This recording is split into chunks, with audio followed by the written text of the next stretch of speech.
বেশ কিছুদিন থেকে নিজের সাথে একটা নতুন চ্যালেঞ্জ নেয়ার চেষ্টা করছিলাম, কিন্তু কোনোভাবেই পারছিলাম না।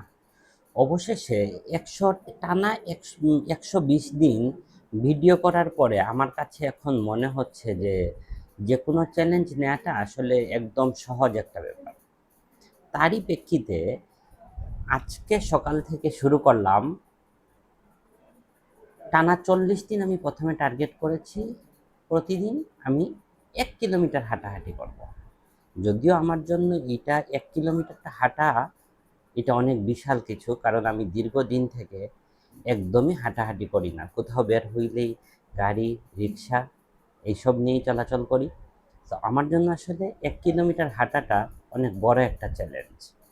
তো সেই জায়গা থেকে আজকে সকাল থেকে এই চ্যালেঞ্জটা নিলাম যে প্রতিদিন আমি মিনিমাম ১ কিলোমিটার হাঁটবো, এবং এইটা যখন আমি টানা ৪০ দিন করতে পারবো, তখন আমি নতুন চ্যালেঞ্জে যেতে পারবো আমার হাঁটাহাঁটি করে। কারণ দিন শেষে আসলে সুস্থতা অনেক বড় একটা বিষয়। দিন দিন শরীরটা মোটা হয়ে যাচ্ছে, যার কারণে অনেক কাজ এখন করতে একটু কষ্ট হয়, যে কাজগুলা হয়তো বিগত কয়েক বছর আগেও করতে খুব বেশি কষ্ট হতো না। তো তারই প্রেক্ষিতে আজকে থেকে এই নতুন চ্যালেঞ্জ, দেখি এই চ্যালেঞ্জটা আমি কতটুকু ফিল আপ করতে পারি। আপনাদেরকে অবশ্যই আমি আপডেট জানাবো। সেই সাথে এইটাও বলবো যে সুস্থ থাকার জন্য আসলে হাঁটার কোনো বিকল্প নাই। এইটা আমি এখন ফিল করতে পারি, এখন আমি আমার নিজের জায়গা থেকে এটা একদম ফিল করতে পারি। তো এই চ্যালেঞ্জটা নিয়েছি।